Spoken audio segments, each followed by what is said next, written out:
ذلك من أنباء الغيب نوحيه إليك وما كنت لديهم إذ أجمعوا أمرهم وهم يمكرون وما أكثر الناس ولو حرصت بمؤمنين وما تسألهم عليه من أجر إن هو إلا ذكر للعالمين وكأي من آية في السماوات والأرض يمرون عليها وهم عنها معرضون وما يؤمن أكثرهم بالله إلا وهم مشركون أفأمنوا أن تأتيهم غاشية من عذاب الله أو تأتيهم الساعة بغتة وهم لا يشعرون قل هذه سبيلي أدعو إلى الله قل هذه سبيلي أدعو إلى الله على بصيرة أنا ومن اتبعني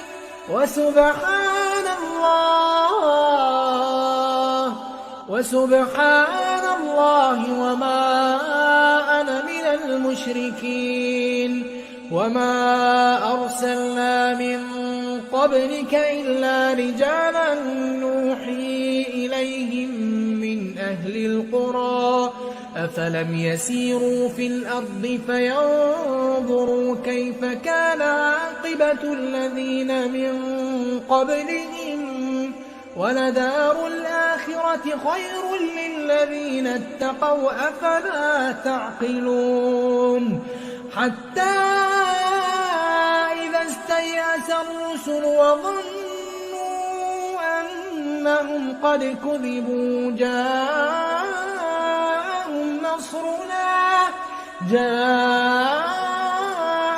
نصرنا فنجي من نشاء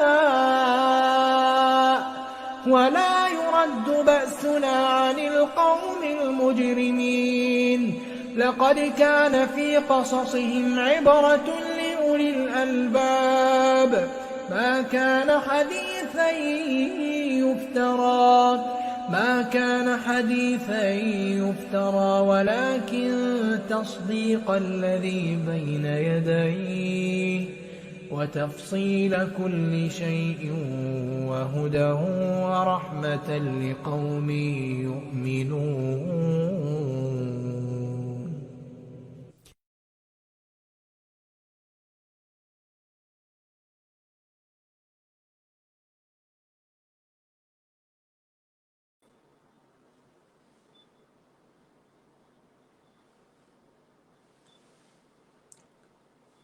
بسم الله الرحمن الرحيم الحمد لله رب العالمين والصلاة والسلام على أشرف الأنبياء والمرسلين وعلى آله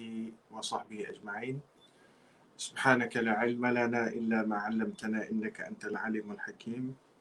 ربنا افتح بيننا وبين قومنا بالحق وأنت خير الفاتحين ربنا ظلمنا أنفسنا وإن لم تغفر لنا وترحمنا لنكونن من الخاسرين اللهم ارفع عنا البلاء والوباء اللهم إنا نعوذ بك من البرص والجنون والجذام ومن سيء الأسقام السلام عليكم ورحمة الله وبركاته الحمد لله เราขอชุกรต่อ Allah Subhanahu wa Ta'ala ที่พระองค์ได้ให้ชีวิตและก็ยังให้โอกาสสำหรับเราในการที่จะมาใคร่ครวญคำดำรัสของ Allah Subhanahu wa Ta'ala มาร่วมกันศึกษาหาความรู้เกี่ยวกับ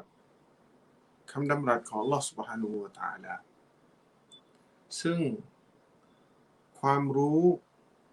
ที่สูงส่งที่สุดก็คือความรู้ที่จะทำให้เรารู้จัก Allah Subhanahu wa Ta'ala และไม่มีสิ่งใดที่จะทำให้เรารู้จักอัลลอฮฺ سبحانه และ تعالى ได้ดีไปกว่าการที่เรามาศึกษาอัลกุรอานใครเล่าจะรู้ดีกว่าตัวเองนะครับไม่มีใครรู้จักอัลลอฮฺ سبحانه และ تعالى มากไปกว่าพระองค์เองเพราะฉะนั้นหนึ่งในดุอาของท่านนบีศ็อลลัลลอฮุอะลัยฮิวะซัลลัมในขณะที่ท่านซูญูดแล้วก็ในขณะที่ท่านอยู่ในท่านละหมาดเขาเรียกว่าหนึ่งในดุอาที่ท่านนบีศ็อลลัลลอฮุอะลัยฮิวะซัลลัมละหมาดอ่านในช่วงท้ายของการละหมาดวิเตอร์ของท่านผมคิดว่าดุอาบทนี้เนี่ยผมว่าพวกเราควรที่จะท่องจำด้วยท่านนบีได้กล่าวว่าได้อ่านดุอาว่าแค่นั้นนบีศ็อลลัลลอฮุอะลัยฮิวะซัลลัมจากซอฮาบะห์ท่านหนึ่งรอฎิยัลลอฮุอันฮุได้บอกว่าكان رسول الله صلى الله عليه وسلم يقول في آخر وتره اللهم إني أعوذ برضاك من سخطك وأعوذ وبمعافتك من عقوبتك وأعوذ بك منك لا أحصي ثناء عليك أنت لا أحصي ثناء عليك أنت كما أثنيت على نفسك อ่านอีกรอบหนึ่งนะครับอินชาอัลลอฮ์ท่านนบีศ็อลลัลลอฮุอะลัยฮิวะซัลลัมจะอ่านในช่วงท้ายของการละหมาดวิเตอร์ของท่านว่า اللهم إني أعوذ برضاك من سخطك وبمعافتك من عقوبتك وأعوذ بك منك لا أحصي ثناء عليك أنت كما أثنيت على نفسك سبحان الله ท่านนบีศ็อลลัลลอฮุอะลัยฮิวะซัลลัมได้ดุอาในช่วงท้ายว่าอัลลอฮุมะอินนีอะอูซุบิริฎากะมินซักติเราขอความคุ้มครองด้วยกับการพอพระทัยของพระองค์มินซักติเราขอความคุ้มครองด้วยความพอใจของพระองค์ด้วยความรีดอพอใจของพระองค์ให้รอดพ้นจากอะไรจากความโกรธเกรี้ยวของพระองค์วะบิมุอาฟะติกะมินอุกูบะติกและการอภัยโทษเราขอความคุ้มครองด้วยกับการอภัยโทษของพระองค์จากการลงโทษของพระองค์วะอาอูซุบิกะมินกะและฉันขอความคุ้มครองจากพระองค์เองเมื่อพระองค์ทรงเกรี้ยวและอุซีซะนาอันอะลัยฉันไม่สามารถที่จะนับการสรรเสริญไม่สามารถที่จะนึกหรือว่าจะนับการสรรเสริญไม่สามารถที่จะสรรเสริญพระองค์ได้อันตะกะมาอัสนัยตะอะลานัฟซิกพระองค์เป็นดังที่พระองค์นั้นได้อะไรครับได้สรรเสริญพระองค์เองสมมติว่าถ้าหากเราจะพยายามสรรเสริญอัลลอฮฺซุบฮานะฮูวะตะอาลาด้วยกับสิ่งที่พระองค์ได้ด้วยกับสิ่งที่พระองค์มีซึ่งความดีงามต่างๆการสรรเสริญดีงามต่างๆเนี่ยแม้กระทั่งท่านนบีศ็อลลัลลอฮุอะลัยฮิวะซัลลัมไม่สามารถที่จะเขาเรียกว่าที่จะนับได้ไม่สามารถที่จะสรรเสริญพระองค์ได้เพราะฉะนั้นท่านนบีจึงบอกในดุอาบทนั้นว่าอันตะกะมาอัธนัยตะอะลานัฟซิกพระองค์ทรงเป็นดังที่พระองค์นั้นได้สรรเสริญตัวพระองค์เองซุบฮานัลลอฮ์เพราะฉะนั้นถ้าหากเราอยากจะรู้จักอัลลอฮ์ซุบฮานะฮูวะตะอาลาเราต้องกลับมาอ่านอัลกุรอานเราต้องกลับมาศึกษาเกี่ยวกับพระองค์อัลลอฮ์ซุบฮานะฮูวะตะอาลาโดยเฉพาะในอัลกุรอานเนี่ยเต็มไปด้วยการบอกถึงพระองค์เองโดยเฉพาะในซูเราะตุลฟาติฮะห์ซึ่งถือว่าเป็นแม่บทของอัลกุรอานถือว่าเป็นบทนำของอัลกุรอานนะครับในทุกหนังสือเนี่ยมันจะต้องมีคำนำซึ่งในคำนำเนี่ยมันชี้ไปยังสิ่งที่มันอยู่ในเนื้อหาด้านในหนังสือแบบพอสังเกตใ ให้เรารู้ว่าหนังสือเล่มนี้เนี่ยมีอะไรบ้างฟาติฮะห์ถ้าเราจะเปรียบฟาติฮะห์เป็นอย่างนั้นก็ไม่ผิดเพราะว่าในฟาติฮะห์เนี่ยถ้าหากเราไปอ่านอายะห์หลังจากเราตะดับบุรเราเข้าใจฟาติฮะห์หมดแล้วเนี่ย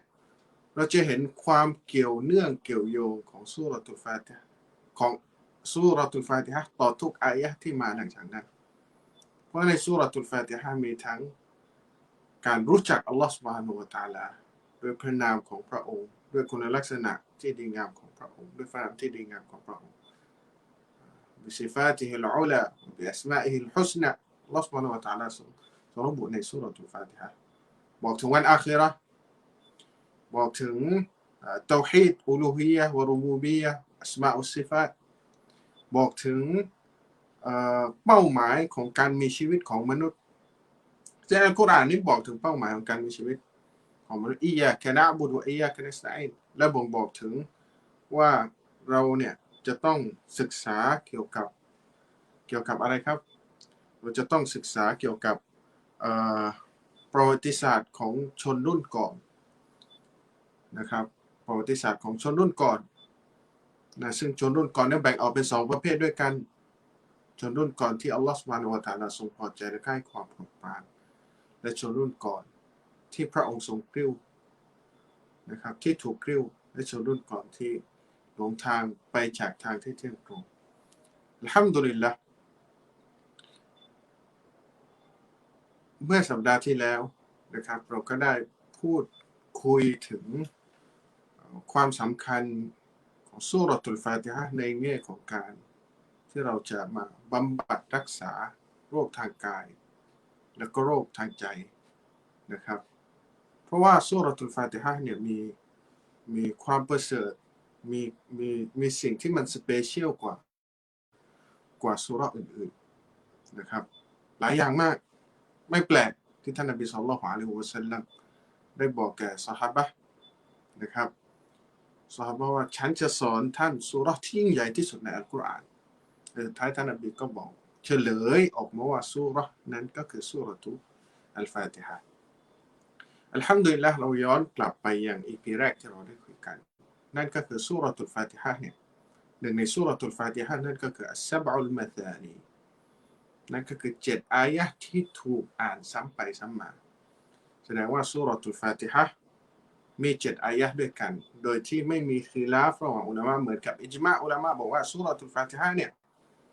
เป็นซูเราะห์ที่มี7อายะห์นะครับแล้วก็7อายะห์นั้นก็มีคิลาฟระหว่างอุลามะว่าตกลงเนี่ย7อายะห์นั้นเริ่มตั้งแต่บิสมิลลาฮิรเราะห์มานิรเราะฮีมหรือที่เราเรียกกันว่าในภาษาอาหรับเขาจะเรียกว่าบิสมิลลาฮิรเราะห์มานิรเราะฮีมเนี่ยมันจะเป็นประโยคที่ยาวนะครับเพราะฉะนั้นอุลามะเนี่ยเขาจะเรียกคำว่าบิสมิลลาฮิรเราะห์มานิรเราะฮีมเขาจะทดแทนด้วยกับศัพท์ย่อด้วย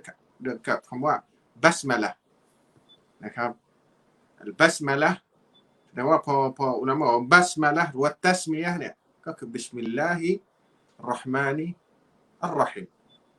นะครับบัสมาละห์คือบิสมิลลาฮิรเราะห์มานิรเราะฮีมส่วนตัสมียะห์หมายถึงบิสมิลลาห์อย่างเดียวมีคิลาฟระหว่างอุลามะว่า7อายะห์เนี่ยตกลงมันเริ่มตั้งแต่บิสมิลลาฮิรเราะห์มานิรเราะฮีมว่าบัสมาละห์หรือว่ามันเริ่มตั้งแต่อัลฮัมดุลิลลาฮิร็อบบิลอาลามีนนะครับอินชาอัลลอฮ์วันนี้เราจะเริ่มเข้าสู่เนื้อหาของซูเราะตุลฟาติฮะห์นะครับหลังจากที่เราปูนะครับถึงความประเสริฐปูถึงความสำคัญของซูเราะตุลฟาติฮะห์ผมคิดว่ามันก็เพียงพอซึ่งข้อมูลที่เกี่ยวข้องกับความประเสริฐเราจะต้องไปศึกษาเพิ่มเติมนะครับเพราะว่า3 EP ที่ผ่านมาผมคิดว่ายังไม่พอสำหรับการที่เราจะไปเรียนรู้ความสำคัญของซูเราะตุลฟาติฮะห์แล้วก็ความประเสริฐแล้วก็ความที่เป็นยูนิคของซูเราะตุลฟาติฮะห์ได้นะครับคือระหว่างอุลามะบอกว่าตกลงเนี่ยเริ่มตั้งแต่บิสมิลลาห์หรือว่าอัลฮัมดุลิลละห์อินชาอัลลอฮ์วันนี้เรามาคุยเกริ่นนิดนึงโดยที่ไม่ ไม่เข้าลึกนะครับเกี่ยวกับความขัดแย้งระหว่างอุลามะนะครับว่าเป็นยังไงอินชาอัลลอฮ์นะครับตำแหน่งของบัสมาละห์ในอัลกุรอานอันนี้เราจะมาคุยเรื่องบัสมาละห์นะครับตำแหน่งของบัสมาละห์หรือว่าบิสมิลลาฮิรเราะห์มานิรเราะฮีมในอัลกุรอานนั่นก็คืออยากบอกว่าอัลกุรอานเนี่ยไม่มีคิลาฟระหว่างอุลามะนะครับที่บอกว่าบิสมิลลาฮิรเราะห์มานิรเราะฮีมนั้นเป็นส่วนหนึ่งของอายะห์นะครับที่อยู่ในซูเราะตุนนัมลอุลามะเห็นพ้องต้องกันแล้วก็ไม่มีความขัดแย้งว่าบิสมิลลาห์เนี่ยเป็นอายะห์หนึ่งในซูเราะห์อันนัมลนั่นก็คือที่พระองค์บอกว่าอินนะฮูมินซุลัยมานะวะอินนะฮูบิสมิลลาฮิรเราะห์มานิรเราะฮีมแต่ว่าบิสมิลลาฮิรเราะห์มานิรเราะฮีมนั้นคือหนึ่งในอายะห์ในซูเราะตุอันนัมลนะครับส่วนหนึ่งของอายะห์ในซูเราะตุนนัมลในอายะห์ที่30นะครับแท้จริงมันมาจากสุไลมานและแท้จริงมันเริ่มด้วยกับคำว่าด้วยพระนามของอัลลอฮ์ผู้ทรงกรุณาปราณีผู้ทรงเมตตาเสมอไม่มีคิลาฟนะครับแต่แล้วก็อุลามะเนี่ยก็ไม่มีคิลาฟด้วยกันว่าจะมีการจำเป็นนะครับไม่มีคิลาฟระหว่างอุลามะกุรเราะห์หรือว่าอุลามะนักอ่านเนี่ยบอกว่าจำเป็นที่จะต้องเขียนบิสมิลลาฮิรเราะห์มานิรเราะฮีมหน้าในช่วงต้นแต่ว่าไม่มีคิลาฟเหมือนกันที่บอกว่าบิสมิลลาห์เนี่ยจะต้องเขียนนะครับในช่วงต้นของทุกๆซูเราะห์นะครับเห็นพ้องนะครับว่าต้องเขียนนะครับแล้วก็แต่เมื่อมีการอ่านซูเราะห์หนึ่งนะครับก็คือบิสมิลลาห์เนี่ยจะต้องเขียนในทุกๆต้นซูเราะห์ยกเว้นแค่ซูเราะห์เดียวนั่นก็คือซูเราะตุอัตเตาบะห์หรือว่าซูเราะตุบะเราะอะห์แสดงว่าเวลาเราเปิดอัลกุรอานเราจะเห็นได้ว่าคำว่าบิสมิลลาห์เนี่ยจะมีอยู่คำว่าประโยคบิสมิลลาห์จะอยู่ในอัลกุรอานทั้งหมด114ครั้งนะครับถ้าหากรวม1อายะห์ที่อยู่ในซูเราะตุนนัมลด้วยนะครับไม่มีคิลาฟของอุลามะว่าต้องเขียนบิสมิลลาฮิรเราะห์มานิรเราะฮีมช่วงต้นของซูเราะห์นะครับยกเว้นแค่ซูเราะห์เดียวนั่นก็คือซูเราะห์อัตเตาบะห์และซูเราะตุบะเราะอะห์นะครับโอเคนะครับแล้วก็ตำแหน่งของบัสมาละห์ที่อยู่ตอนต้นของทุกซูเราะห์นั้นอุลามะมีความขัดแย้งต่อมาอีกนั่นก็คือว่าตกลงนั้นตำแหน่งของบัสมาละห์ที่อยู่ต้นของทุกซูเราะห์เนี่ยมันเป็นยังไงนะครับ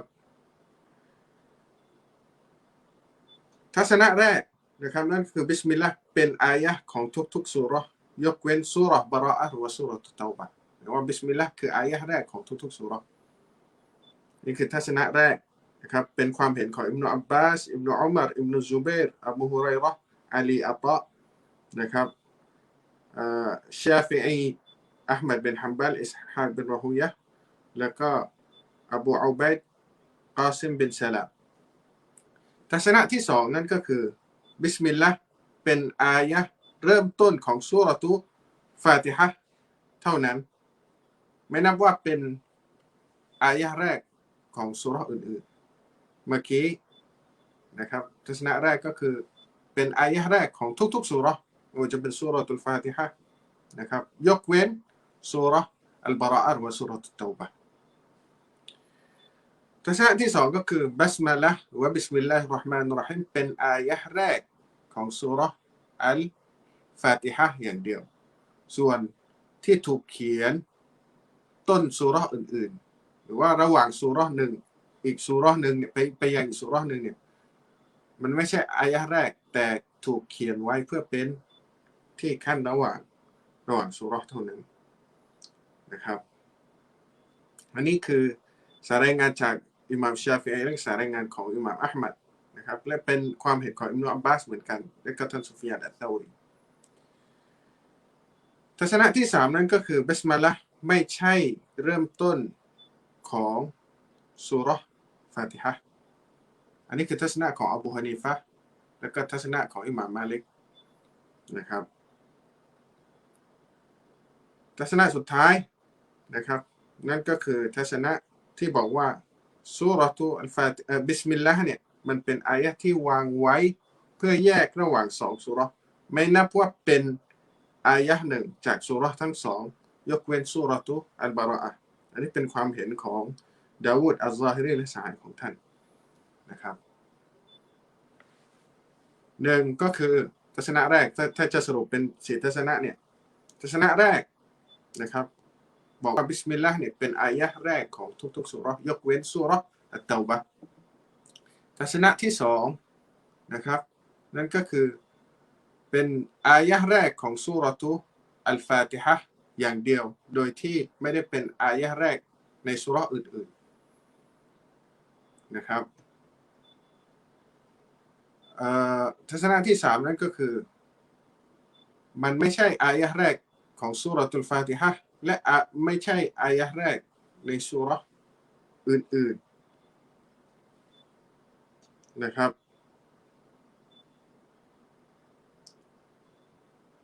โอเค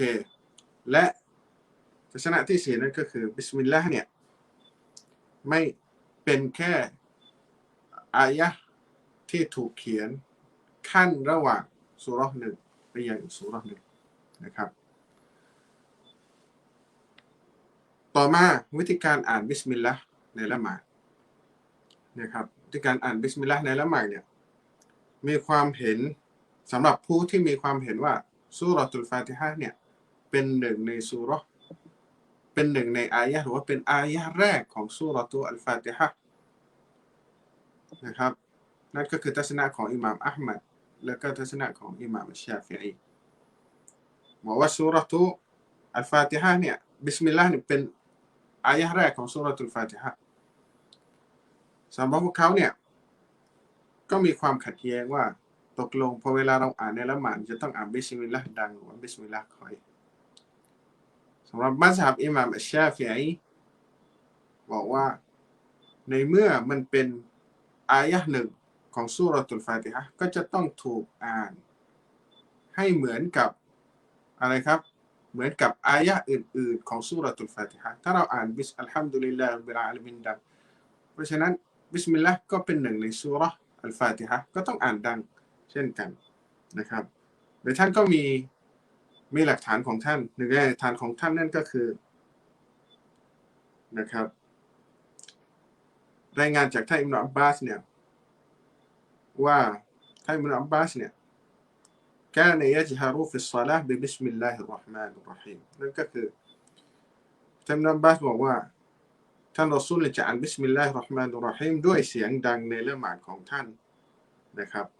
ท่านอบูอุมัรนะครับบอกว่าหะดีษนี้เป็นหะดีษเมากูฟแสดงว่าเป็นคำพูดของท่านอิบนุอับบาสก็คือหะดีษนี้ไม่ถึงท่านนบีศ็อลลัลลอฮุอะลัยฮิวะซัลลัมนะครับส่วนทัศนะที่สองนั่นก็คือไม่ต้องอ่านบิสมิลลาห์เหมือนกันแต่อ่านบิสมิลลาห์เสียงค่อยนะครับทั้งละหมาดฟัรดูทั้งละหมาดที่ต้องอ่านดังหรือว่าทั้งละหมาดที่ต้องอ่านอะไรครับต้องอ่านค่อยต้องอ่านเสียงเบานะครับซึ่งเป็นความเห็นของอบูบักรอุมัรอุสมานอาลีอิบนุมัสอูดนะครับและเป็นทัศนะของอบูฮานีฟะห์ทัศนะของอิหม่ามอะห์มัดอิบนุฮัมบัลโดยยึดหลักฐานที่ว่าส่วนหนึ่งของหลักฐานนั้นก็คือหะดีษของอานัสบินมาลิกนะครับท่านนบีศ็อลลัลลอฮุอะลัยฮิวะซัลลัมได้บอกว่าท่านอานัสบินมาลิกได้บอกว่ากล่าวศ็อลลัยตุมะอะخلف رسول الله وأبي بكر وعمر وعثمان فلم أسمع أحدا منهم يقرأ أي يجهر بسم الله الرحمن الرحيم นะครับหลักฐานนั้นก็คือท่านอานัสบอกว่าฉันเคยละหมาดข้างหลังนบีศ็อลลัลลอฮุอะลัยฮิวะซัลลัมและเคยละหมาดหลังอบูบักรเคยละหมาดหลังอุมัรเคยละหมาดหลังอุสมานและฉันไม่ได้ยินนะครับทั้งหมดเนี่ยพวกเขาทั้งหมด ยัจฮารุบิบิสมิลลาฮิรเราะห์มานิอัรเราะฮีมนะครับคืออ่านไม่เคยไม่เคยได้ยินพวกเขาเนี่ยอ่านเสียงดังนะครับเวลาอ่านในละหมาดอย่างไรก็ตามนะครับทัศนะที่ผมว่าดีที่สุดนะครับนั่นก็คือทัศนะที่จะต้องอ่านบิสมิลลาห์ในละหมาดนะครับเพราะว่าออกจากคีลาฟนะครับส่วนจะอ่านดังจะอ่านค่อยเนี่ยนะครับก็แล้วแต่พวกเรานะครับว่าเราจะตามหลักฐานอันไหนเพราะว่าทั้งสองก็มีหลักฐานเหมือนกันนะครับในส่วนตัวผมนะครับวะลาอิลมุอินดัลลอฮ์นั่นก็คือการละหมาดด้วยกับการอ่านบิสมิลลาห์เสียงค่อยนะครับโดยยึดหะดีษของท่านอานัสบินมาลิกนะครับส่วนถ้าหากเราไปที่อื่นหรือว่าเราไปละหมาดที่อื่นนะครับโดยที่นั่นเนี่ยละหมาดโดยอ่านบิสมิลลาห์เสียงดังเราก็ต้องทำตามพวกเขาเพราะว่าการที่อ่านบิสมิลลาห์เสียงดังไม่ได้ทำให้ละหมาดเสียและเป็นการดีที่สุดสำหรับเราเพื่อจะออกจากความขัดแย้งนะครับเพราะทุกวันนี้เนี่ยเรื่องอ่านบิสมิลลาห์ดังหรือว่าบิสมิลลาห์ค่อยเนี่ยก็ยังเป็นเรื่องที่เราจะไม่สลามแก่กันเพราะทะเลาะกันเรื่องบิสมิลลาห์ค่อยแล้วก็บิสมิลลาห์ดังที่ผมพยายามพูดคุยในวันนี้เนี่ยเพราะจะให้พวกเราเนี่ยรู้ว่าคนที่อ่านบิสมิลลาห์ค่อยไม่ใช่ว่าเขาไม่ได้อ่านบิสมิลลาห์แต่เขาก็มีหลักฐานของเขานะครับส่วนคนที่อ่านบิสมิลลาห์ดังเขาก็มีหลักฐานของเขานะครับซึ่งเป็นคีลาฟมุอ์ตะบัรเป็นคีลาฟความขัดแย้งที่สามารถที่จะอารมณ์อร่วยกันได้นะครับเป็นคีลาฟที่อิงไปยังหลักฐานไม่ได้เป็นเรื่องที่เป็นแต่อย่างใดนะครับคีลาฟเนี่ยไม่มีปัญหาที่มีปัญหาก็คือการทะเลาะเบาะแว้งระหว่างกันนะครับแตกต่างได้แต่ไม่แตกแยกในเรื่องของคีลาฟมุอ์ตะบัรฉะนั้นเรามาสร้างสังคมที่มีความปรองดองในเรื่องที่มันปรองดองได้นะครับอินชาอัลลอฮ์หนึ่งในนั้นก็คือเรื่องบิสมิลลาห์ดังบิสมิลลาห์ค่อยก็คือหยุดทะเลาะนะครับส่วนตัวผมนะครับก็ยึดว่านะครับอ่านบิสมิลลาห์ค่อยนะครับดีกว่านะครับเพราะโยงหลักฐานและก็ยังเป็นทัศนะที่อยู่ตรงกลางนะครับเพราะบางทัศนะแรกทัศนะของมัซฮับชาฟิอีก็คืออ่านบิสมิลลาห์ดังอีกหนึ่งทัศนะคือทัศนะของอิหม่ามมาลิกเขาไม่จำเป็นที่จะต้องอ่านอบูฮานีฟะห์เนี่ยไม่ต้องอ่านตั้งแต่แรกอยู่แล้วบิสมิลลาฮิรเราะห์มานิรเราะฮีมเพราะเขาไม่นับว่าบิสมิลลาห์เป็นหนึ่งในอายะห์ของซูเราะตุลฟาติฮะห์ตั้งแต่แรกอยู่แล้วเพราะฉะนั้นทัศนะที่กลางที่สุดก็คือบิสมิลลาห์การอ่านบิสมิลลาห์ในละหมาดนะครับโดยละหมาดอ่านเหมือนกันแต่อ่านค่อยนะครับคืออยู่ตรงกลางระหว่างอ่านเสียงดังกับไม่อ่านเลยนะครับก็คืออ่านแต่อ่านค่อยวัลลอฮุอาลัมอัลฮัมดุลิลลาห์ซูเราะตุลฟาติฮะห์อัลลอฮฺ سبحانه และ تعالى ทรงเริ่มต้นด้วยกับบิสมิลลาฮิอัรเราะห์มานอัรเราะฮีมปกติแล้วถ้าเราไปดูกุรอานแปลไทยเนี่ยเขาจะบอกเขาเรียกว่าเขาจะแปลแค่ว่าด้วยพระนามของอัลลอฮ์ผู้ทรงกรุณาปราณีผู้ทรงเมตตาเสมอนะครับเขาจะแปลเฉพาะตรงนี้ซึ่งจริงๆแล้วเนี่ยในคำว่าในอายะห์บิสมิลลาฮิรเราะห์มานิรเราะฮีมมันจะมีบางส่วนในภาษาอาหรับคือว่ามันจะมีประโยคที่มะห์ซูฟถูกลบออกไปซึ่งไม่ได้ระบุไว้ละบนในละบนพื้นฐานของความเข้าใจยังไงครับอย่างเช่นพอเวลาเราอ่านบิสมิลลาฮิรเราะห์มานิรเราะฮีมด้วยพระนามของอัลลอฮ์ผู้ทรงกรุณาปราณีผู้ทรงเมตตาเสมอแล้วก็จบมันเหมือนมีอะไรบางอย่างที่ตกไปถ้าหากเราแปลแค่นี้ฉะนั้นอุลามะจึงบอกว่า บิสมิลลาฮิรเราะห์มานิรเราะฮีมก็จะมีประโยคที่มะฮซูฟไปนั่นก็คืออย่างเช่นเวลาเราอ่านในละหมาดบิสมิลลาฮิรเราะห์มานิรเราะฮีมด้วยพระนามของอัลลอฮฺ سبحانه และ تعالى นะครับผู้ทรงกรุณาปราณีผู้ทรงเมตตาเสมอฉันได้เริ่มต้นต้องเพิ่มคำว่าต้องในความเข้าใจของเราก็คือต้องเพิ่มประโยคว่าฉันเริ่มต้นอ่านซูเราะตุลฟาติฮะห์ว่าฉันเริ่มอ่านเวลาเราบอกว่าบิสมิลลาห์นะครับฉันด้วยพระนามของอัลลอฮ์ด้วยพระนามของอัลลอฮ์ยังไงล่ะด้วยพระนามของอัลลอฮ์ฉันดื่มด้วยพระนามของอัลลอฮ์ฉันฉันอ่านด้วยพระนามของอัลลอฮ์ฉันพูดด้วยพระนามของอัลลอฮ์ฉันเข้าบ้านด้วยพระนามของอัลลอฮ์ซุบฮานะฮูวะตะอาลาฉันออกจากบ้านเพราะฉะนั้นเวลาเรากล่าวว่าบิสมิลลาฮิรเราะห์มานิรเราะฮีมหมายถึงว่าเรากำลังบอกต่ออัลลอฮ์ซุบฮานะฮูวะตะอาลาว่าเรานะครับบิสมิลลาฮิรเราะห์มานิรเราะฮีมนั่นก็คือการที่เรากำลังบอกว่าด้วยพระนามของอัลลอฮ์ سبحانه และ تعالى ผู้ทรงกรุณาปราณีผู้ทรงเมตตาเสมอฉันเริ่มต้นการงานนี้นะครับ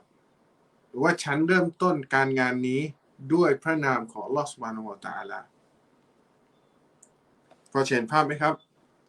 บิสมิลลาฮิรเราะห์มานิรเราะฮีมด้วยพระนามของอัลลอฮ์ سبحانه และ تعالى ฉันเริ่มต้นการงานใดการงานหนึ่ง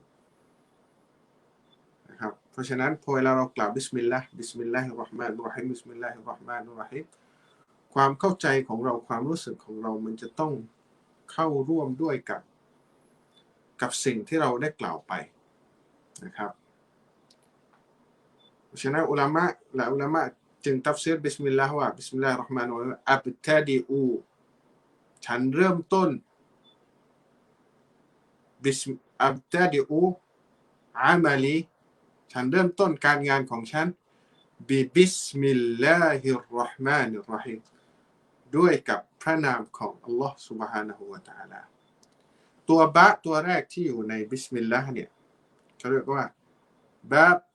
อัลบะลิสติอานะห์ตัวบะที่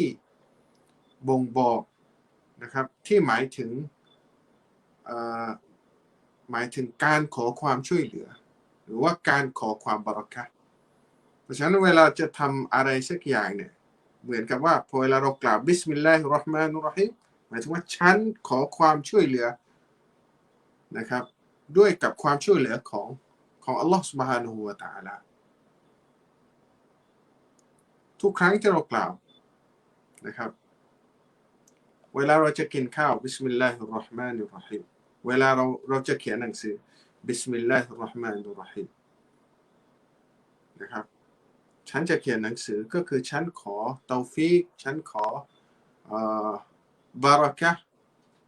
ด้วยกับพระนามของอัลลอฮ์ سبحانه และ تعالى ผู้ทรงกรุณาปราณีผู้ทรงเมตตาเสมอให้ฉันได้เขียนฉันเริ่มต้นเพราะฉะนั้นบิสมิลลาฮิรเราะห์มานิรเราะฮีมคือสิ่งที่เราจะต้องมีความรู้สึกร่วมกับมันอยู่ตลอดเวลาที่เรากล่าวอัลลอฮฺอักบัรบะตัวบะตรงนี้เนี่ยบิสมิลลาห์เนี่ยก็คือบะอัลอิสติอานะห์เพราะฉะนั้นทุกครั้งที่เรากล่าวเปรียบเสมือนว่าเรากำลังขอความช่วยเหลือจากอัลลอฮฺซุบฮานะฮูวะตะอาลาเรากำลังขอความเตาฟีกจากอัลลอฮฺซุบฮานะฮูวะตะอาลาเรากำลังขอความบารักะห์ความจำเริญในสิ่งที่เรากำลังทำอัลลอฮฺซุบฮานะฮูวะตะอาลาทรงเริ่มอัลกุรอานของพระองค์ด้วยกับบิสมิลลาฮิอัรเราะห์มานอัรเราะฮีมบิสมิลลาห์เริ่มแรกแล้วก็บิสมิลลาห์จบท้ายซุบฮานัลลอฮ์แล้วก็บิสมิลลาห์เนี่ยเป็นสิ่งที่เราจะต้องสร้างความเข้าใจนะครับสร้างความเข้าใจให้มันลึกซึ้งนะครับโดยเฉพาะคำว่าอัลลอฮ์ سبحانه และ تعالى คำว่าอัลลอฮ์เนี่ยนะครับคำว่าอัลลอฮ์คือพระนามนะครับ ที่ยิ่งใหญ่ที่สุดนะครับเป็นนามพิเศษเฉพาะเจาะจงแก่ผู้ทรงอำนาจเวลาเราพูดคำว่าอัลลอฮ์เนี่ยก็คือเป็นนามพิเศษไม่เหมือนใครนะครับพิเศษผู้ซึ่งบ่งบอกถึงอะไรผู้ทรงอำนาจผู้ทรงสรรพสิ่งซึ่งชื่อนี้เนี่ยไม่เคยใช้กับอะไรกับสิ่งใดยกเว้นอัลลอฮ์ سبحانه และ تعالى ผู้ยิ่งใหญ่เท่านั้นเวลาเราพูดคำว่าอัลลอฮ์ก็คือเป็นที่รับรู้กันนั่นก็คืออัลลอฮ์ที่แท้จริงนะครับก็คืออัลลอฮ์และก็ไม่มีผู้ใดนะครับเคยใช้คำว่าอัลลอฮ์เป็นชื่อของเขาเองอิสมุนลิวาจิบิลวูจูดวาจิบิลวูจูดนั่นคืออัลลอฮ์ سبحانه และ تعالى อัลลอฮฺอักบัรเพราะฉะนั้นคำว่าอัลลอฮ์เนี่ยนะครับเป็นคำที่มีความหมายว่าคือผู้ที่ถูกเคารพสักการะเป็นชื่อที่มีความหมายว่าผู้ที่ถูกเคารพสักการะอย่างแท้จริงนะครับเพราะฉะนั้นอัลลอฮ์นะครับพระนามอัลลอฮ์เนี่ยคือพระเจ้าผู้ที่สมควรแก่การเคารพกราบไหว้มวลมนุษย์ทั้งหลายจะต้องกราบไหว้ต่อพระองค์พร้อมกับน้อมรับและก็รักต่ออัลลอฮ์ سبحانه และ تعالى พี่น้องรู้ไหมครับว่านะครับคำว่าอัลลอฮ์เนี่ยอุลามะมีความเห็นสองทัศนะด้วยกันว่าตกลงแล้วคำว่าอัลลอฮ์เนี่ยมันมีรากศัพท์ไหมอุลามะบางส่วนบอกว่ามันมีรากศัพท์มุชตักกุลนะครับมันมีรากศัพท์เดิมจากภาษาอาหรับบางอุลามะบอกว่าคำว่าอัลลอฮ์เนี่ยมันคือคำมุรตะจัลก็คือไม่มีรากศัพท์เดิมก็คือพอเวลาพูดคำว่าอัลลอฮ์เนี่ยมันก็จะรู้ทันทีว่าคือเป็นชื่อที่เฉพาะสำหรับพระองค์อัลลอฮ์ سبحانه และ تعالى นะครับทรงให้ชื่อนี้เนี่ยไม่มีใครบนโลกนี้ตั้งแต่การก่อนจนถึงปัจจุบันเนี่ยไม่มีใครเลยนะครับที่ตั้งชื่อตัวเองว่าอัลลอฮ์อันนี้คือหนึ่งในความยิ่งใหญ่ของชื่อนี้อัลลอฮ์ سبحانه และ تعالى ได้ตรัสว่าرب السماوات والأرض وما بينهما فاعبده واصطبر لعبادته هل تعلم له سميا นะครับในซูเราะห์มารยามเราบอกว่าพระเจ้าแห่งชั้นฟ้าและพระเจ้าแห่งแผ่นดิน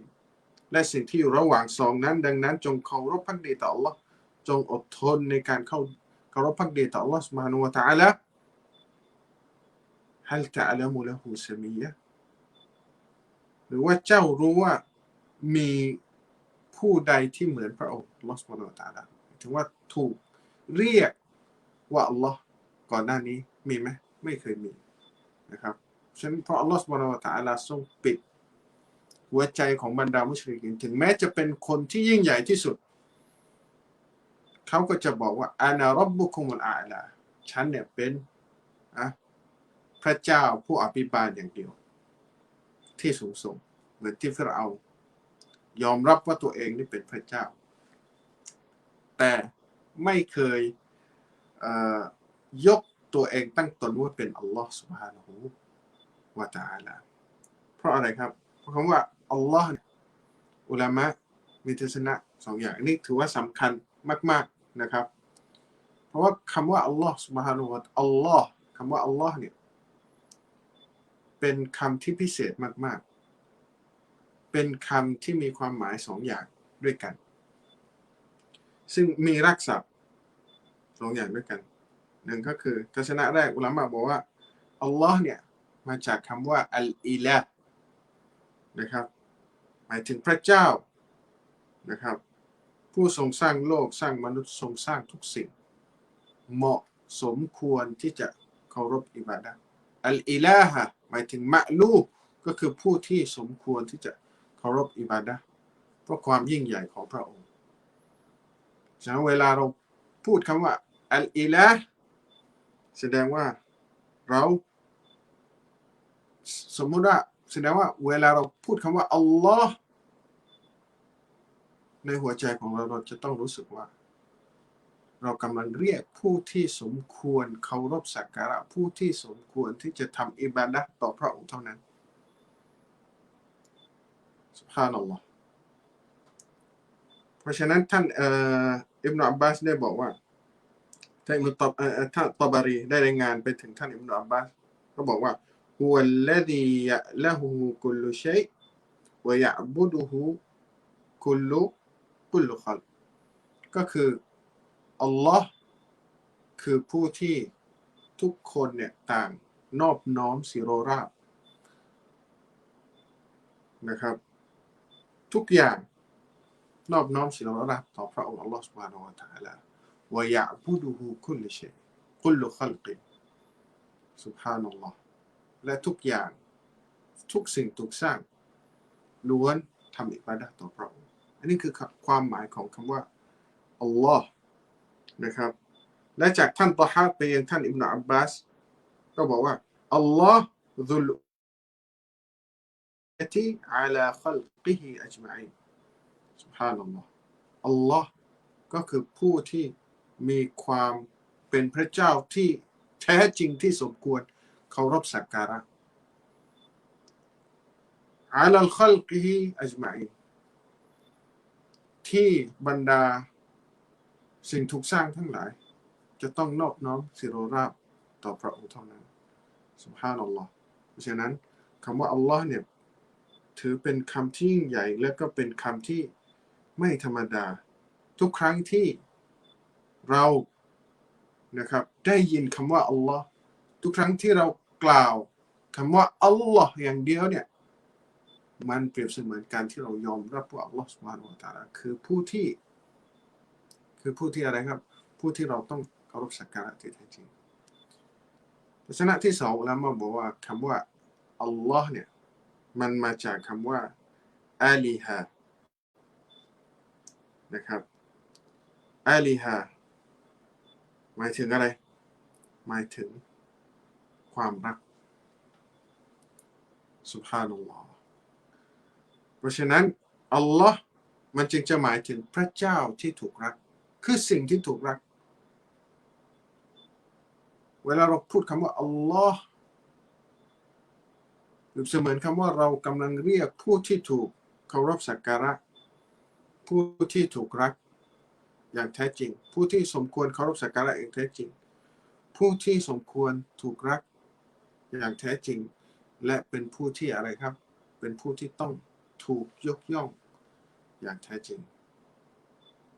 เพราะฉะนั้นมุมินเนี่ยเวลาเขาได้ยินคำว่าอัลลอฮ์เนี่ยหัวใจของเขาจะรู้สึกหวั่นเกรงต่อพระองค์เหมือนที่อัลลอฮ์ سبحانه และ تعالى ได้ตรัสไว้ในซูเราะห์อัลอันฟาลในอายะห์ที่2อัลลอฮ์ سبحانه และ تعالى ตรัสว่านะครับอินนัมัลมุอ์มินูนัลลซีนอิซาซุกิรัลลอฮุวะจิลัตกุลูบุฮุมวะอิซาตุลิยะตอะลัยฮิมอายาตุฮุซาดะตฮุมอีมานะวะอะลาร็อบบิฮิมยะตะวักกะลูนแต่จริงแล้วบรรดาผู้ศรัทธาที่แท้จริงนั้นเท่านั้นคือผู้ที่เมื่ออัลลอฮ์ถูกกล่าวขึ้นมาหัวใจของเขาจะหวั่นเกรงเพราะอะไรเพราะเขารู้ถึงความหมายรู้ถึงความยิ่งใหญ่ของอัลลอฮ์ سبحانه และ تعالى วะอิซาตุลิยะตอะลัยฮิมอายาตุฮูซาดะตฮุมอีมานะวะอะลาร็อบบิฮิมยะตะวักกะลูนและเมื่อองค์การของอัลลอฮ์เนี่ยองค์การของพระองค์ได้ถูกอ่านขึ้นมาซาดะตฮุมอีมานะอีมานของเขาก็จะเพิ่มพูนขึ้นวะอะลาร็อบบิฮิมยะตะวักกะลูนและนะครับต่อพระผู้เป็นเจ้าของพวกเขาก็ต่างมอบหมายว่าเขารู้ความหมายของคำว่าอัลลอฮ์รู้ถึงความเป็นอัลลอฮ์ผู้ทรงยิ่งใหญ่พระนามที่ยิ่งใหญ่ที่สุดของอัลลอฮ์ سبحانه และ تعالى นั่นก็คืออัลลอฮ์นะครับเราจะเห็นความสัมพันธ์ระหว่างนะครับความสัมพันธ์ของพระนามที่ดีงามอื่นๆอัสมาอัลฮุสนาอื่นๆเนี่ยมันอยู่ภายใต้แล้วก็มันสัมพันธ์มันเกี่ยวข้องกับคำว่าอัลลอฮ์ ทั้งหมดอัลลอฮ์คือพระนามแรกที่พระนามแรกและก็พระนามเดิมพระนามที่ดีที่สุดของพระองค์พระนามที่เจาะจงบ่งชี้ถึงญาติหรือว่าผู้ที่ถูกเคารพสักการะอย่างแท้จริงเพราะฉะนั้นพระนามอื่นเนี่ยจะตามหลังพระนามอัลลอฮ์ตรงนี้ดังนั้นถ้าเราดูอัลลอฮุลาอิลาฮะอิลลาฮุวัลฮัยยุลกัยยูมนะครับอัลลอฮุฮุวัลลอฮุลลซีลาอิลาฮะอิลลาฮุอาลิมุลฆอยบวัชชะฮาดะฮ์วัรเราะห์มานุรเราะฮีมทุกอย่างนี้มันอยู่ภายใต้อะไรครับภายใต้ชื่อนี้หมด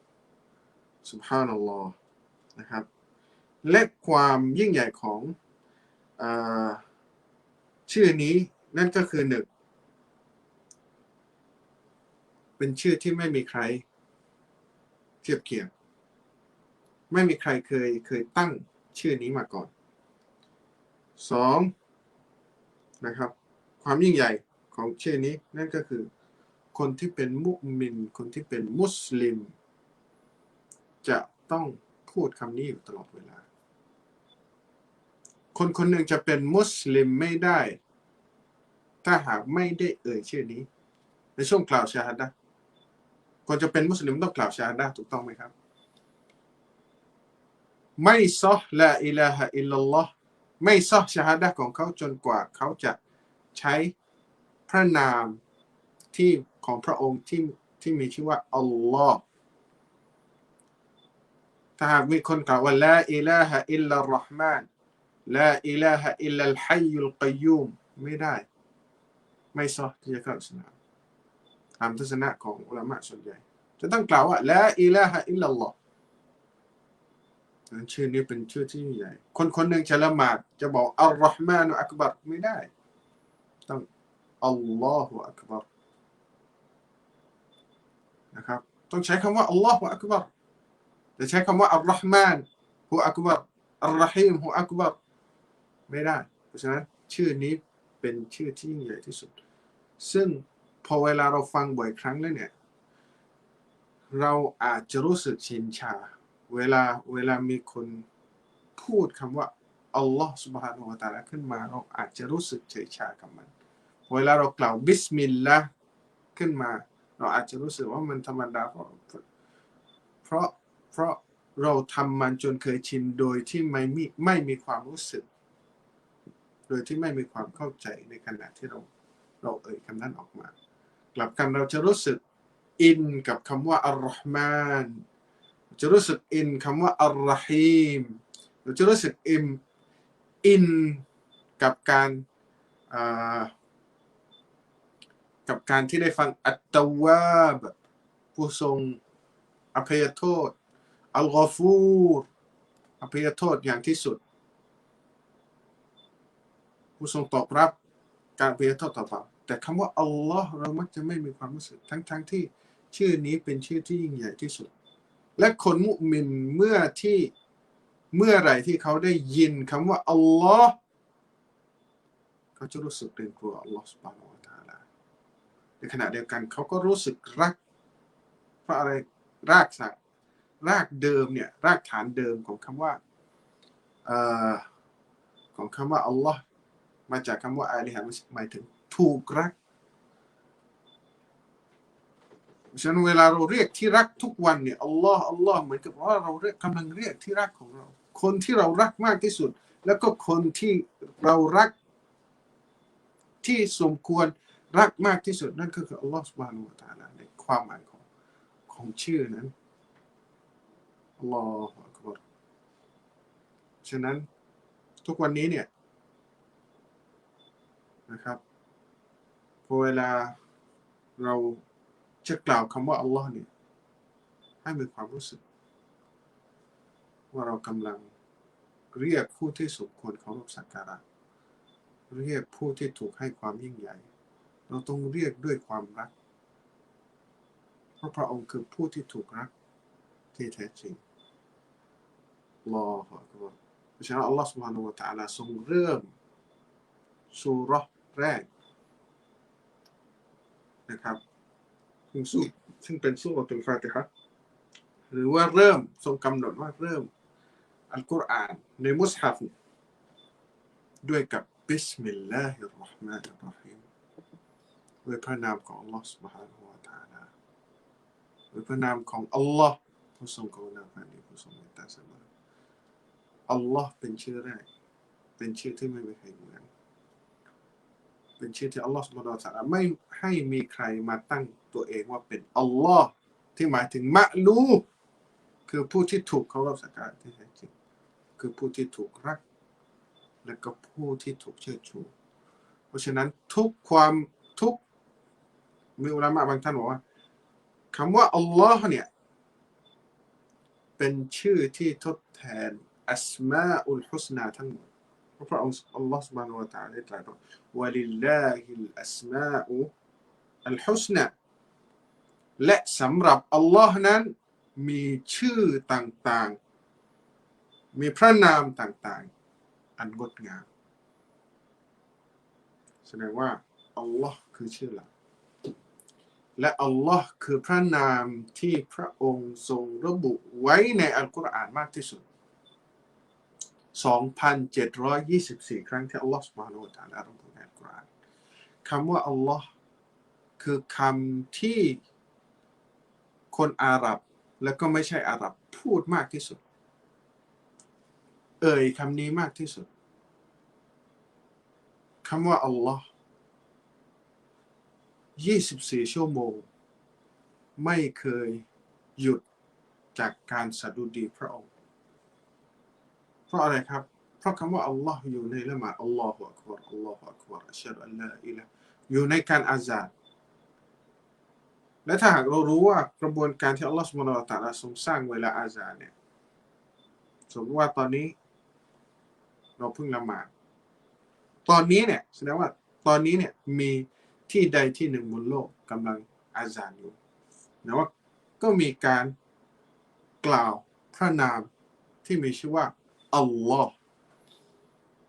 เวลาเราจะตัสบีห์เวลาเราจะตักบีรเวลาจะตะห์มีดซุบฮานัลลอฮ์อัลฮัมดุลิลลาห์วะลาอิลาฮะอิลลัลลอฮ์อัลลอฮุอักบัรกลับไปยังชื่อเดิมนั่นก็คืออัลลอฮ์ทั้งหมดเวลาเรากล่าวว่าอัลลอฮุอักบัรอัลลอฮ์ผู้ที่สมควรเคารพสักการะผู้ที่สมควรเชิดชูที่แท้จริงผู้ที่เป็นผู้ที่รักที่แท้จริงยิ่งใหญ่ที่สุดความรู้สึกเราจะต้องรู้สึกอย่างนั้นนะครับเพราะฉะนั้นทุกครั้งที่เรากล่าวบิสมิลลาห์ในหลายบริบทนะครับส่วนใหญ่แล้วท่านนบีจะหยุดเพียงว่าบิสมิลลาห์หรือว่าที่เรียกกันว่าอัตตัสมียะห์ไม่มีอัลเราะห์มานไม่มีอัลเราะฮีมบิสมิลลาฮิอัลลอฮุอักบัรวะลาเชื่อ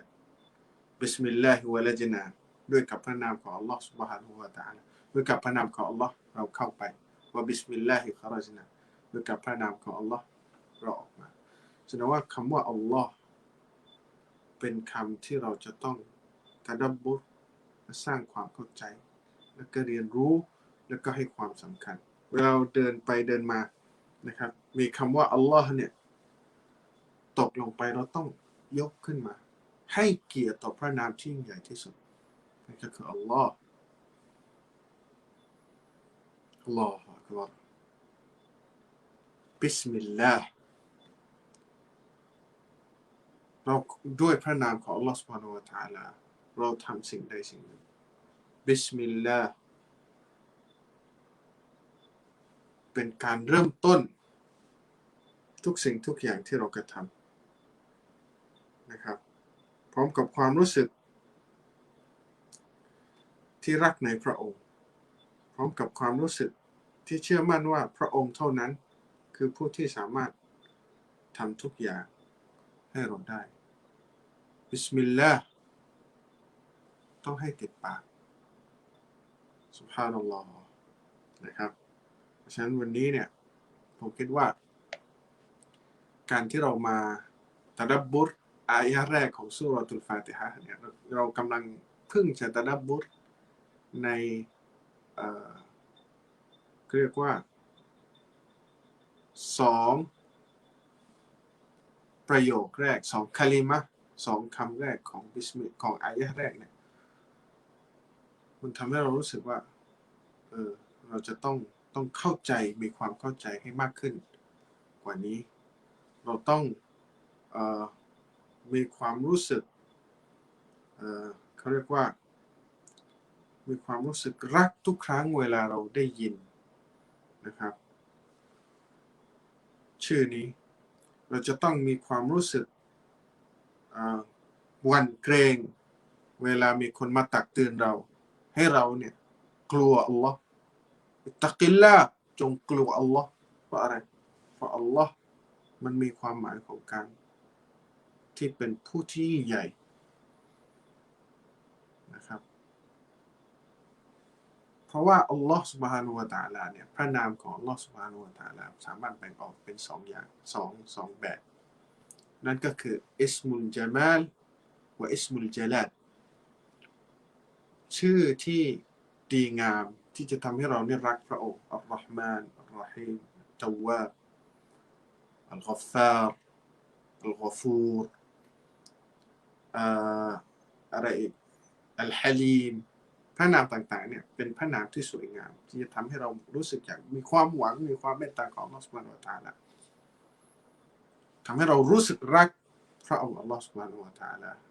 ประเภทที่2นั่นก็คืออิสมุลญะลาลนั่นก็คือเป็นชื่อพระนามของอัลลอฮฺซุบฮานะฮูวะตะอาลาที่บ่งบอกถึงความยิ่งใหญ่ของพระองค์เช่นอัลกอวีผู้ทรงยิ่งใหญ่ผู้ทรงแข็งแรงอัลอาซีซยิ่งใหญ่นะครับซึ่งทั้ง2ประเภทนี้เนี่ยรวมอยู่ในอิสมุลลอฮ์นะครับเพราะว่าอัลลอฮ์คือผู้ที่ถูกมะบูดมะลูกผู้ที่ถูกสักการะอัลลอฮ์คือผู้ที่ถูกรักอย่างแท้จริงเป็นที่รักของเราอย่างแท้จริงอัลลอฮ์คือผู้ที่ถูกยกย่องยกเกียรติให้ความยิ่งใหญ่อย่างแท้จริงพระองค์เดียวผู้อื่นนั้นเล็กน้อยสำหรับนะในสายตาของพระองค์คือผู้ที่ใหญ่ที่สุดเพราะฉะนั้นผมคิดว่าทุกวันถ้าหากเรารู้ความหมายของคำว่าอัลลอฮ์เนี่ยมันจะทำให้ทุกๆวันทุกครั้งที่เราอ่านบิสมิลลาห์อย่างน้อย17ครั้งในละหมาดฟัรดูนะครับมันจะทำให้เรารู้สึกรักพระองค์มันจะทำให้เรารู้สึกหวั่นเกรงพระองค์เวลาที่เราจะทำความชั่วมันจะทำให้เรารู้เป้าหมายที่แท้จริงของการทำอิบาดะห์ของเราเพราะว่าบิสมิลลาห์เนี่ยมันถูกตั้งไว้ในทุกการเริ่มต้นนะครับก็คือเวลาเราทำอะไรให้เริ่มต้นด้วยกับการบิสมิลลาห์ท่านนบีเริ่มต้นด้วยกับการบิสมิลลาห์นะครับถูกตั้งไว้ให้เริ่มต้นซึ่งพอเราเริ่มต้นด้วยกับบิสมิลลาห์ซึ่งหมายความว่าเราขอความช่วยเหลือด้วยกับพระนามของอัลเลาะห์ซุบฮานะฮูวะตะอาลาเนี่ยมันจะทำให้เนียดของเราเจตนาของเราเนี่ยโฟกัสอยู่ตรงที่ทำเพื่อใครทำเพื่ออะไรเพราะว่าอะไรเพราะเรากล่าวว่าบิสมิลลาห์หมายถึงว่าด้วยกับพระนามของอัลลอฮ์ซึ่งคือผู้ที่ถูกสมควรเคารพอิบาดะห์อย่างแท้จริงหมายถึงว่าเราจะริยะไม่ได้เวลาเรากล่าวคำว่าบิสมิลลาห์มันจะช่วยโฟกัสให้เรารู้ว่าเรากำลังทำเพื่อใครกำลังทำเพื่ออัลลอฮ์ผู้ที่สมควรที่สุดกำลังนะเราทำให้คนที่ถูกรักจริงๆเรากำลังเขาเรียกว่า เรากำลังให้ความยิ่งใหญ่ต่อผู้ที่ยิ่งใหญ่อย่างแท้จริงอัลลอฮฺอักบัรมาเถิดนะครับมาทำให้บิสมิลลาห์ของเราให้ติดปากพร้อมกับความรู้สึกรักยอมจำนนเสียรรักต่อพระองค์แล้วก็ยกย่องด้วยความรู้สึกที่ยกย่องต่อพระองค์อัลลอฮฺ سبحانه และ تعالى فالله هو المألوه حقا ومعبود حقا ومحبوب حقا ومعظم حقا อัลลอฮ์คือผู้ทรงคือผู้ที่ถูกเคารพสักการะถูกอิบาดะห์ที่แท้จริงอัลลอฮ์คือคนที่ถูกรักผู้ที่ถูกรักที่แท้จริงอัลลอฮ์คือผู้ที่ถูกยกย่องให้ความยิ่งใหญ่ที่แท้จริงนะครับขออัลลอฮ์ سبحانه และ تعالى ทรงให้เรานั้นนะครับขออัลลอฮ์ سبحانه และ تعالى ทรงให้เรานั้นเป็นมุมินที่เมื่อไหร่ที่พระนามของอัลลอฮ์ถูกกล่าวขึ้นมาจะทำให้เราหวั่นเกรงและเมื่อไหร่ที่มีการอ่านอัลกุรอานหรือว่าอายะห์ต่างๆของพระองค์ถูกอ่านขึ้นมาทำให้จิตใจของเราเพิ่มพูนวะอะลาร็อบบิฮิมยะตะวักกะลูนและเป็นหนึ่งในผู้ที่มอบหมายต่อพระองค์อัลลอฮ์ซึ่งเป็นผู้ที่ถูกรักอย่างแท้จริงผู้ที่ถูกยกย่องอย่างแท้จริงผู้ที่มีความสามารถอย่างแท้จริงทุกครั้งที่กล่าวบิสมิลลาห์ให้มีความรู้สึกนี้และอินชาอัลลอฮ์ทุกการงานของเราจะเต็มไปด้วยความบารอกะฮ์ตอฟีกและถูกชี้นำไปสู่สิ่งที่พระองค์อัลลอฮ์ سبحانه และ تعالى พอใจและเมื่ออัลลอฮ์พอใจพระองค์ก็จะมอบสวรรค์ให้กับเราและก็จะให้เห็นเราจะให้เราเนี่ยได้เห็นพระพักตร์ของพระองค์อัลลอฮ์ سبحانه และ تعالى ในวันกิยามะห์ซึ่งถือว่าเป็นความโปรดปรานที่ดีที่สุดไม่มีสิ่งใดแล้วที่ชาวสวรรค์จะมีความรู้สึกดีใจมากไปกว่าการที่เราได้เห็นผู้เป็นที่รักอย่างแท้จริงนั่นก็คืออัลลอฮ์ سبحانه และ تعالى ผู้ทรงสร้างเราผู้ทรงเมตตาเราขออัลลอฮ์ سبحانه และ تعالى ทรงให้เรานั้นนะครับรักต่อพระองค์อัลลอฮุมะอินนานัสอะลุกะฮุบบะวะฮุบบะมันยุฮิบบุกวะฮุบบะอะมะลิยุกอรริบุนาอิลาฮุบบิกสำหรับวันนี้นะครับกับการตะดับบุรบัสมะละห์ช่วงแรกของบิสมิลลาห์ซึ่งเป็นอายะห์แรกของซูเราะตุลฟาติฮะห์ขอให้พวกเราได้รับความรู้นะครับ سبحانك اللهم وبحمدك أشهد أن لا إله إلا أنت أستغفرك وأتوب إليك السلام عليكم ورحمة الله وبركاته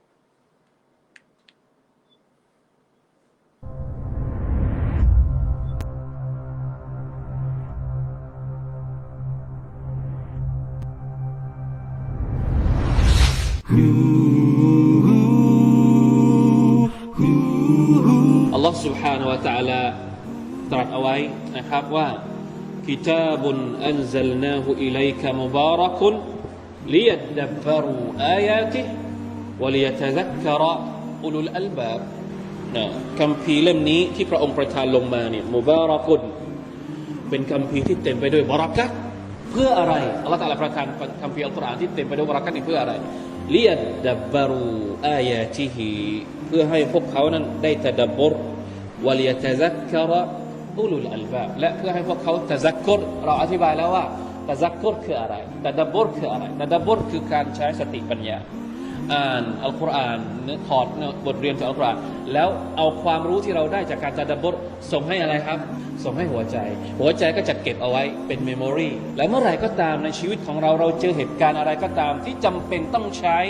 ความรู้ที่หัวใจเก็บไว้หัวใจก็จะดึงเมมโมรีส่วนนี้ส่งออกมาให้กับเรานี่คือหน้าที่ระหว่างปัญญากับหัวใจ ตะดับบุรใช้สติปัญญาแล้วส่งไปให้หัวใจเวลาที่มันจำเป็นต้องใช้สักวันหนึ่งมันก็จะมีกระบวนการตะซักกุรออกมาอัลเลาะห์ตะอาลาใช้คำว่าอุลุลอัลบาบคนที่มีหัวใจตะซักกุรเนี่ยสำหรับผู้ที่มีหัวใจในวันที่ฟ้ามืดมนเมฆฝนโปรยปลายลงมา